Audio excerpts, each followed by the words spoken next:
सबसे पहले हमें ये सोचना होगा कि हमारे भारत में जितने भी हिंदू हैं, चाहे किसी भी परंपरा का हों, चाहे राम की उपासना करने वाले, चाहे कृष्ण की उपासना करने वाले, चाहे किसी की भी उपासना करने वाले क्यों ना हो, हम सबको एक होकर के, संगठित होकर के जितना भी हम विरोध कर सकते हैं हम सब विरोध करें। और अकेले विरोध ही ना करें, हमें जगह जगह विज्ञापन भी दें और बांग्लादेश के खिलाफ, बांग्लादेश में जो हिंदुओं के खिलाफ जो भी काम हो रहा है इसके लिए जगह जगह लोग विरोध करें। और विरोध प्रदर्शन के साथ साथ हम उनको अल्टीमेटम भी दें। जब अगर ये चलता रहेगा तो भारत में भी आप लोगों के ऊपर संकट आ सकता है। बेशक संकट हम उनके ऊपर देना नहीं चाहते हैं, लेकिन हम ये सूचना ज़रूर उन तक पहुंचाएं कि जो आप हिंदुओं के ऊपर वहाँ कर रहे हो, भारत में रहने वाले मुसलमानों के ऊपर भी कल अगर ऐसी परिस्थिति आ जाए तो तुम्हारी उस समय क्या स्थिति होगी, ये अल्टीमेटम हम दे सकते हैं। तो इसमें क्या है कि एक तो हमारे हिंदू कहीं भी होते हैं ना, संगठित नहीं रहते हैं। अगर संगठित रह करके पहले अपने धर्म के प्रति पूरी आस्था, पूरा समर्पण अगर उनका प्रारंभ से होता तो शायद ये स्थिति उनकी आज जो बन रही वो स्थिति नहीं आती। और कुछ उनकी ऐसी परिस्थिति बन जाती है कि अब जिनके देश में हम बैठे हैं तो इनके आधार पे हमें इनके साथ घुल मिल के चलना होगा, मिल के चलना होगा, प्यार से रहना होगा। इस भावना से शायद बेटी का आदान प्रदान करते होंगे, लेकिन आज की स्थिति में अगर देखा जाए तो ये गलत हुआ। अब आगे ऐसा नहीं होना चाहिए।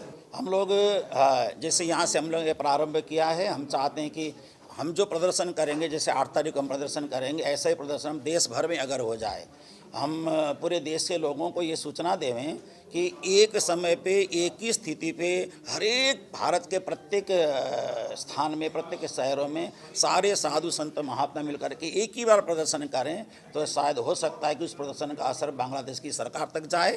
और जिस सरकार को जिम्मेदारी सौंपी गई, जो आज सरकार वहाँ बन के बैठे हैं, जिनको नोबेल पुरस्कार भी मिला है, शांति का पुरस्कार भी मिला है, लेकिन शांति का पुरस्कार मिलने के बाद भी देश की अल्पसंख्यक जनता पर अशांति फैला रहे हैं, तो इससे बड़ा पाप और कुछ नहीं है। इस बात को सोचना होगा। आप मानते हैं कि नोबेल पुरस्कार जो उनको शांति पुरस्कार मिला है वो वापस ले लेना चाहिए? बिल्कुल वापस लेना चाहिए, क्योंकि शांति पुरस्कार जब उनको मिला है तो अल्पसंख्यक के ऊपर जिस देश में जो राजा होता है उसका कर्तव्य होता है कि प्रत्येक जनता उनके अपने बच्चों की तरह है, उन पर ये शांति की भावना नहीं कायम कर सकते, तो नोबेल पुरस्कार, शांति पुरस्कार वापस लेने चाहिए। वाहिगुरु जी का खालसा, वाहिगुरु जी की फतेह। जय श्री राम। मैं निहंग बाबा हरजीत सिंह, वंशज निहंग बाबा फ़कीर सिंह अयोध्या वाले। सो आज जो बांग्लादेश में जो हिंदुओं पे, जो गैर मुस्लिम पे जो अत्याचार हो रहे हैं, मेरा मानना तो यही है कि जब तक आप स्ट्रॉन्ग नहीं होते, हम सब बोलते हैं कि हम अपनी स्वयं रक्षा करें। आज पिछले दिनों में यूपी में एक यात्रा में एक मुसलमानों ने एक बच्चे को गोलियों मार मार के अपने उनको मार दिया, जिसमें बेअंत गोलियां में बहरोई की ये बात है। सो वो तो बांग्लादेश है, वहाँ पे अब वो कोई कमी नहीं छोड़ेंगे। अगर उनको डर होता, उनको हम प्रेशराइज होता तो अब वो दंगे ही ना होते। आज अगर हमारे बच्चों को बचाना है, आज अगर हमारे धर्म को बचाना है, आज अगर हमें बातचीत से बात करने की ज़रूरत नहीं है। मेरा मानना तो ये है कि शस्त्र ने ही यहाँ से मुग़लों को खदेड़ा है। जब तक हिंदुओं ने, अशोक ने शस्त्र फेंक दिया, हम गुलाम हो गए। गुरु गोबिंद सिंह महाराज ने वही शस्त्र उठाया तो हम आज मुग़लों से आज़ाद हो गए। आज गुरु तेग बहादुर साहब महाराज की उस शहादत को देखिए, जब चांदनी चौक में उस समय भी हमारे भारत में हम सब लोग रह रहे थे, क्यों जुल्म सहा। एक ही बात है कि जब तक तलवार नहीं उठाएंगे, तब तक आप, जब तक शस्त्र नहीं उठाएंगे, जब तक आप उन पे आक्रमण नहीं बोलेंगे, तक हमारे वहाँ लोग मरते रहेंगे, उनको कन्वर्ट करते रहेंगे।